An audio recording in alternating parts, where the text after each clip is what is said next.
안녕하세요. 육아메이트 오연경입니다. 훈육에 대한 영상 그리고 정보들 너무 많죠. 그런데 내가 직접 적용했을 때는 잘 안 되는 경험 해보셨을 텐데요. 단계가 안 맞기 때문이에요. 수준이 안 맞기 때문입니다. 예를 들어서 우리가 영어를 배운다라고 할 때도요. 고급 레벨의 강의도 있을 것이고 정말 초보자를 위한 강의도 있을 텐데 지금 뭐 유튜브에 떠돌고 있는 영상이라든지 그리고 뭐 우리 육아사에서 나와 있는 그런 방법들이 단계에 맞춰서 아직까지 그렇게 체계적으로 되어 있는 정보들이 없다 보니까 내가 지금 초급 수준인데 중급 수준의 훈육을 하고 있고 나는 고급 수준인데 초급 관련된 훈육들이 나와 있다 보면 어때요? 내가 원하는 건 저게 아닌데 이제 이런 일들이 생기는 겁니다. 그래서 제가 오늘은 우리 부모님들이 셀프로 나의 훈육 수준이 어디에 해당되는가 이것을 점검할 수 있게끔 그 방법을 알려드리겠습니다. 아이들을 훈육하는 상황은 크게 두 가지로 나눌 수 있어요. 아이들이 요구하는 상황입니다. 동영상을 보여주세요. 간식을 주세요. 나 놀이터에서 더 놀고 싶어요. 게임하고 싶어요. 이런 거. 아이가 요구하는 상황이 있는데 또 하나는 뭐냐면 부모님이 요구하는 상황이 있어요. 부모님이 씻자, 옷 입자, 자자 이런 식으로 부모님이 요구해야 되는 상황. 그럼 아이는 거부하겠죠. 이렇게 크게 두 가지로 나뉘어지는데 아이가 요구하는 상황은 다시 또 두 개로 나눌 수 있어요. 아이가 요구하는 것을 내가 들어줄 수 있을 때 그리고 아이가 요구하는 것을 내가 들어줄 수 없을 때 이렇게 두 가지 상황으로 나뉘겠죠. 자, 이 상황을 가지고 한번 판단해 보는 겁니다.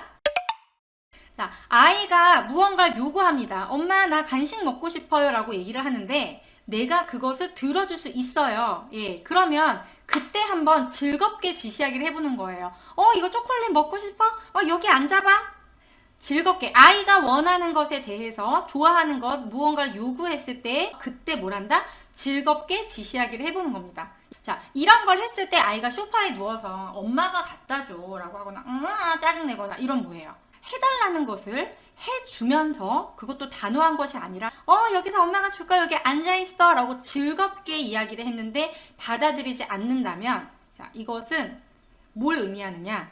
아이가 무언가를 원할 때 부모님이 그것을 해줄 수 없다면 아까 간식을 이미 많이 먹어서 더 이상의 간식을 줄 수 없다면 이때 훈육이 안 통한다는 겁니다. 해줄 수 있을 때 즐겁게 지시하는 거에도 따르지 않는데 해줄 수 없을 때 따르겠냐는 겁니다. 아이가 따르지 않으면 안 먹을 거야? 엄마는 여기다가 차려주려고 하는데 하면서 아이가 더 짜증을 내면 이때는 계속 부드럽게 얘기할 수는 없는 거예요. 제 그 영상 중에서 목소리 표현 2 영상이 있거든요. 강강약약이란 얘기가 나옵니다. 거기서 아이가 강하게 나올 때는 우리도 강하게 이야기를 해야 싸우자는 게 아니고요. 협상을 해나가야 되는데 수준이 맞아야 협상도 하는 겁니다. 아이가 엄마가 갖고 와 라든지 이렇게 나왔을 때 부모님이 계속 부드럽게 즐겁게만 설득한다? 그러면 힘들어지는 거죠. 그래서 그때는 좀 아쉬움을 주면서 그래 엄마는 여기다 해주려고 하는데 거기는 흘려서 먹을 수가 없어. 그러니까 네가 원하는 초콜릿은 줄 건데 안 준다는 거 아니죠. 근데 거기서 더를 원한다면 그거는 좀 곤란한데 줄 건데 여기 와서 먹어. 이거를 아이가 수락을 해야 된다는 거예요. 아주 기본적인 거죠. 이게 연습이 안 되면 다음 단계로 넘어가기가 힘든 거예요. 이게 연습이 안 되는 분들, 그러니까 연습할 필요도 못 느끼는 거죠. 어떻게 보면 내가 초콜릿을 줄 수 있는데 무슨 훈육을 해요? 엄마 줘. 그래 소파에 앉아있어. 여기 와서 먹자 그랬는데 아이가 안 와요. 엄마가 와. 그러면 잠깐 기다려 갖다 줄게. 이렇게만 상호작용을 한다면 이게 잘못된 거라는 의미가 아니에요. 이게 잘못됐다는 게 아니라 이런 상호작용만 있다면 안 되는 상황에서 내가 해줄 수 없는 상황에서 아이가 따를 수 없다. 그러니까 이런 상호작용을 하고 있는 부모님들이 단호한 훈육을 계속 연습해가지고 아이한테 썼을 때 성공할 확률이 낮아진다는 겁니다. 그러면 내가 한번 판단해 보는 거죠. 우리 아이가 원하는 것을 내가 해줄 수 있을 때 내가 즐겁게 내리는 지시에 잘 따르는가 수용하는가. 지시에 따른다는 건 좀 권위적으로 돌릴 수도 있는데요. 소통이 가능한가라는 의미예요. 내가 원하는 걸 하나를 해주면 아이도 그것을 즐겁게 받아들이면서 서로 같이 이렇게 즐겁게 먹으면 되잖아요. 와서. 이게 돼야 된다는 거죠. 아주 기본이라는 겁니다. 이렇게 해서 우리가 좋아하는 것을 해줄 수 있을 때 즐겁게 지시를 내렸더니 아이가 잘 따르는 거예요. 그러면은 이제 이제 아주 기본적인 건 된 거예요. 그러면 그 다음 반으로 우리가 가야 되겠죠. 그 다음은 뭐냐?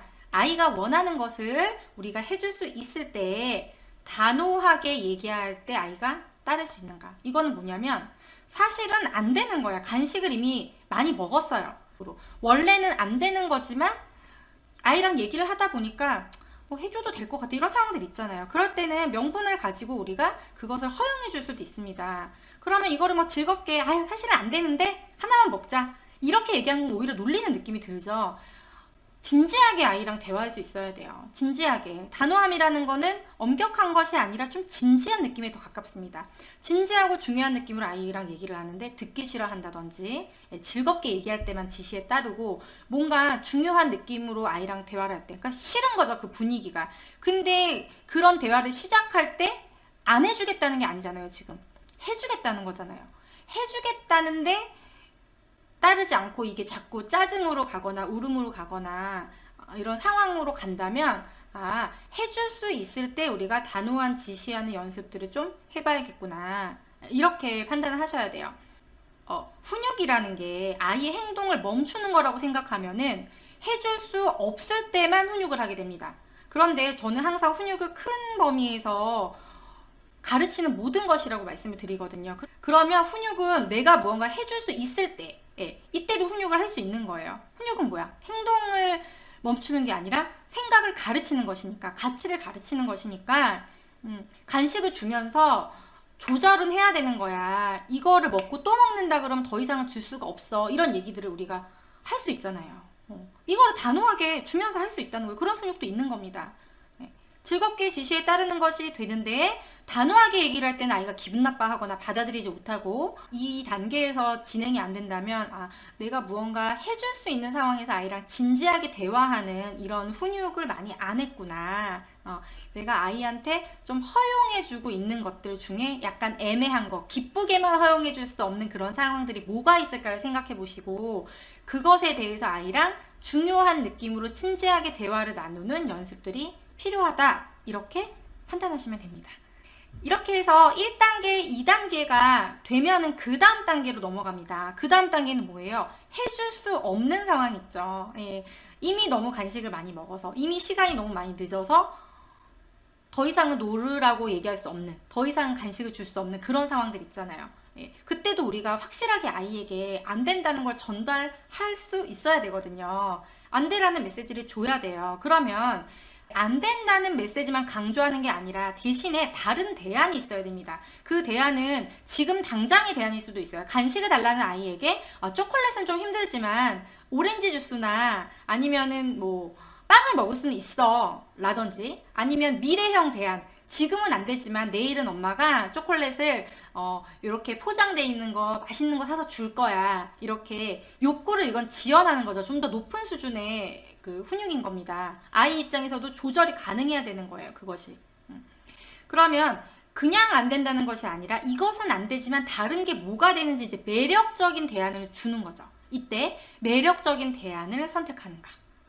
해줄 수 있을 때 단호하게 얘기하는 건 되는데 해줄 수 없을 때 매력적인 대안을 주는데도 아이가 그걸 선택하지 못한다면 나는 안 되는 상황에서 아이에게 대안을 주는 연습이 많이 안 되어 있구나.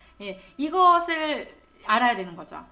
그래서 좀 전략적으로 아이가 초콜릿을 원할 때 조금 혹할 만한 어떤 다른 매력적인 대안들을 주면서 아이가 자꾸 부모님이 주는 대안을 선택해보는 경험을 만들어주는 거, 이게 이제 필요한 수준이라고 보시면 되겠습니다.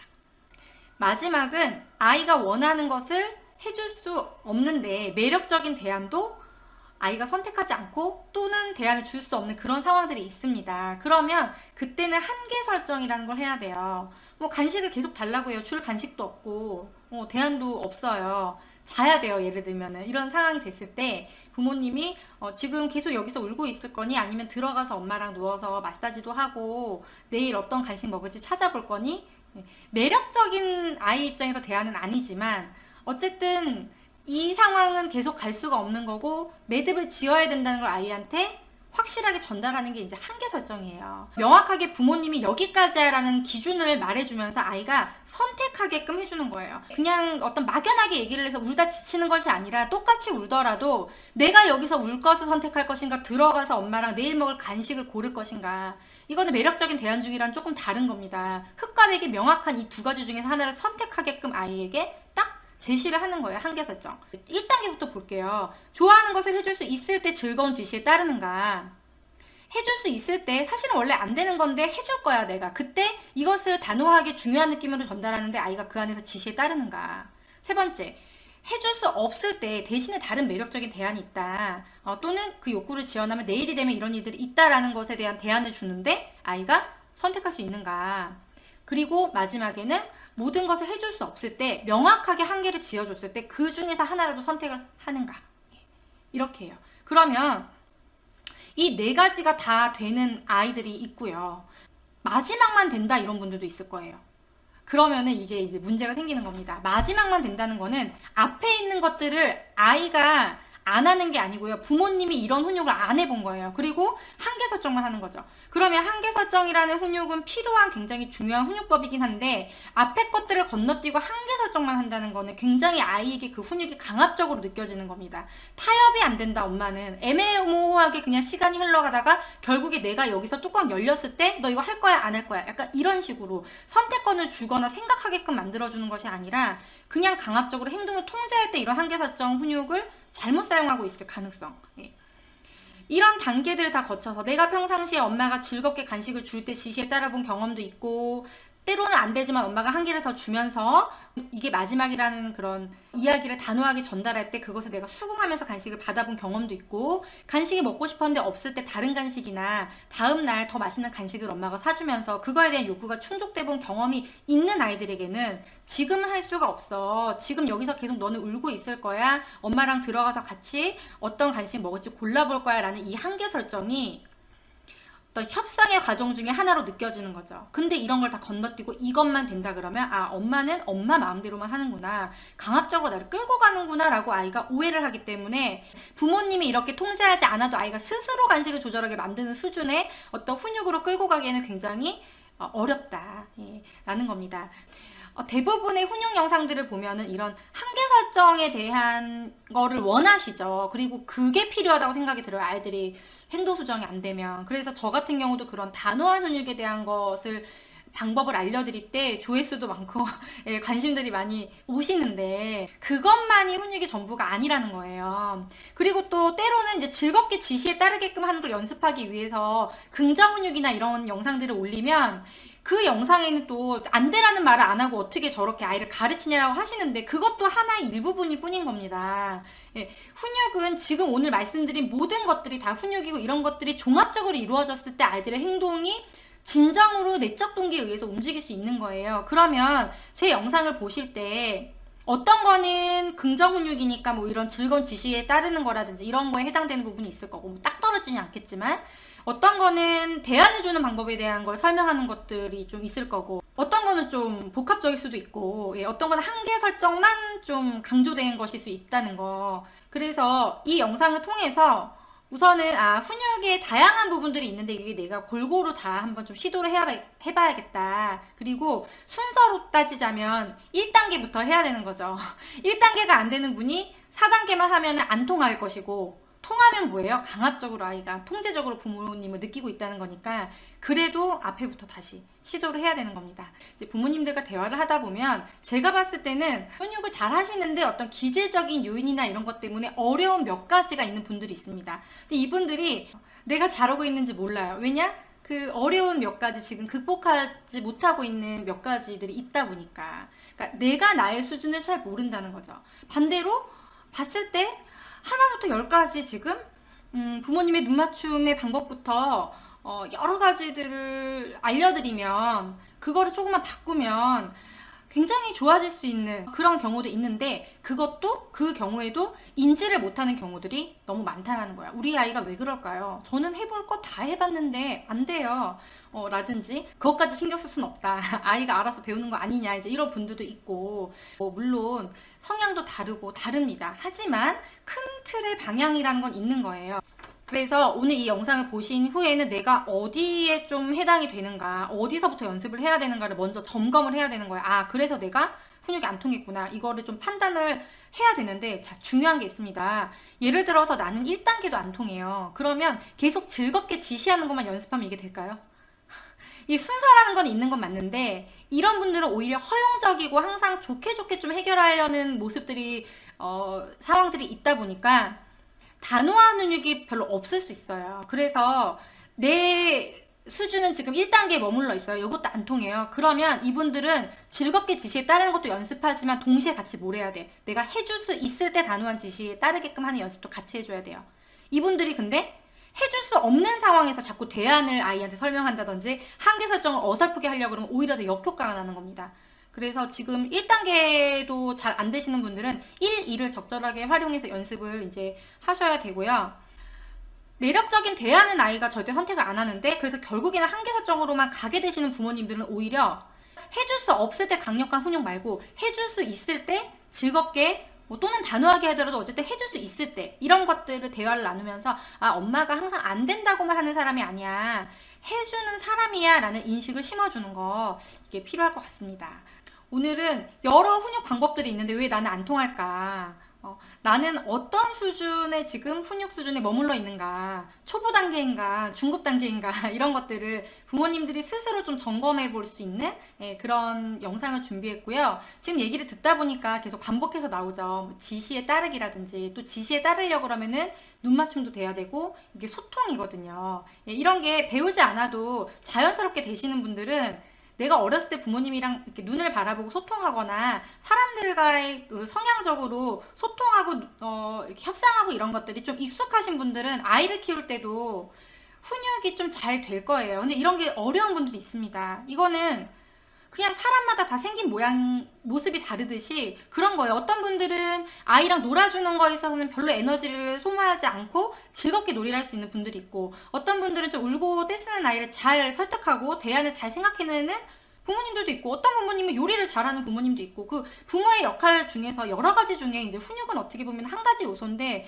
아이들이 살아가는 데 있어서는 이 삶의 기준을 가르쳐 주는 게 워낙 중요한 일이다 보니까, 우리가 요리를 못해서 막 그것 때문에 절망하고 이러진 않는데, 우는 아이를 멈추지 못할 때, 잘 가르치지 못할 때 내가 힘들기도 하고, 뭔가 내가 부모로서 역할을 못하고 있는 건가라는 생각을 더 많이 하게 되는 거잖아요. 그러니까 중요한 거는 맞아요. 중요한 건 맞는데 여러 것 중에 사실은 하나라는 거예요. 그래서 내가 좀 훈육에 감이 떨어진다고 해서 그것이 꼭 나만의 어떤 잘못이냐, 그건 아니라는 겁니다. 그런데 내가 예를 들어서 나는 국영수가 중요하긴 중요한데, 나는 사회 과목은 굳이 공부를 많이 안 해도 잘 이해가 되고, 그런 것 좀 타고날 수 있잖아요. 예. 그런데 국영수가 중요해. 그러면 나는 이것만 팔 건지, 근데 나는 국영수를 좀 잘하고 싶다는 어떤 욕구가 있다면 해야 되는 거죠. 공부는 좀 해야 되는 겁니다. 그리고 그것을 잘 효과적으로 할 수 있는 방법들을 이제 제가 알려드리려고 하는 거예요. 나는 필요 없어. 나는 이 과목만 잘해도 되고, 나 여기서만 만족도를 얻어도 되고, 난 이걸로 직업으로 할 거고, 나는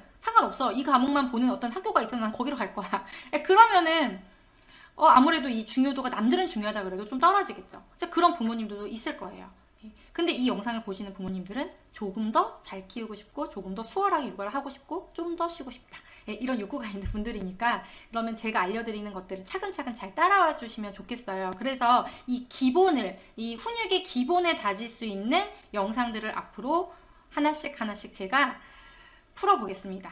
저도 솔루션 중심으로 영상들을 많이 이제 만들었었는데, 그러니까 이론이 없는 상태에서 실습만 너무 좀 많은 것 같은 느낌이 드는 거예요. 딱 어떤 솔루션, 이때 어떻게 말해야 되는지 이것만 우리가 약간 수박 겉핥기식으로 가게 되는 것 같아서, 이런 처음 훈육을 시작하는, 그러니까 연령과 관계없이 훈육을 0세부터 할 수도 있고 5살부터 시작하시는 분도 있고, 그동안은 해왔다고 생각하는데 그게 훈육이 아니었을 수도 있잖아요. 어쨌든 제대로 내가 좀 체계적으로 아이를 가르치면서 함께 성장하고 싶다라고 하시는 분들에게 가이드가 될 수 있도록 영상을 통해서 소개하도록 하겠습니다. 제 영상을 또 응원해 주신다면, 그리고 오늘의 내용이 도움이 되셨다면 좋아요 그리고 구독 버튼도 눌러주시고요. 제가 지난번에 한번 깜짝 라이브를 했습니다. 지금까지 항상 라이브를 할 때는 공지를 했었는데, 그 마이크 테스트 겸 한번 그 깜짝 라이브를 했었거든요. 그때는 알람을 해두신 분들만 들어오셨어요. 그래서 알람까지 해두시면은 제가 또 라이브를 할 때 참여하실 수 있으니까 구독과 좋아요 그리고 알람 설정까지 부탁드립니다. 저는 또 좋은 내용 준비해서 다시 찾아오겠습니다. 감사합니다.